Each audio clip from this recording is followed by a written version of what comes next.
Norime perduoti informaciją kolegoms, bet nepakanka elektroninio pašto galimybių. Problemą išspręsti padės debesų saugykla. Debesų saugykla – tai internetu pasiekiama vieta, kur virtualiuose serveriuose saugomi jūsų duomenys. Tai tarsi jūsų kietasis diskas internete, prieinamas visur ir bet kada, tai reikia interneto ryšio.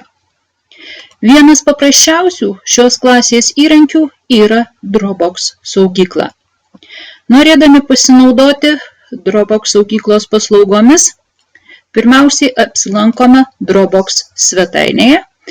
Tam naršyklės adreso eilutėje surenkame adresą www.dropbox.com ir turėsime sukurti naują vartotoją, kuris ir galės naudotis debesų saugyklos paslaugomis.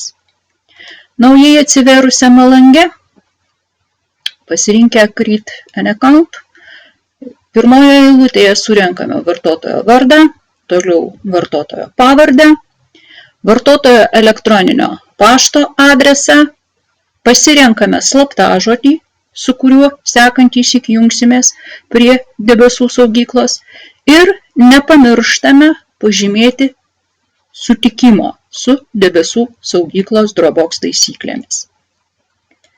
Belieka nuspausti mygtuką Create an account ir naujas vartotojas sukurtas.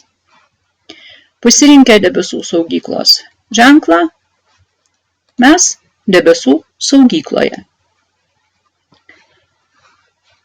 Sekantįsyk, norėdami prisijungti prie debesų saugyklos, turėsime nurodyti viso labo vartotojo elektroninio pašto adresą ir slaptažodį, su kuriuo registravomės. Norėdami pilnai užbaigti darbą su debesų saugykla, vartotoją atjungiame. Tam susiradę savo veidelį, susirandame pasirinkimą Sign Out. Ir sekantįsyk mums bus siūlomas Sign In langas, kuriame, kaip jau minėjau, rinksime elektroninio pašto adresą, su kuriuo registravomės, ir slaptažodį, kurį įvedėme registracijos metu. Taigi, belieka palinkėti sėkmės informacijos debesyse.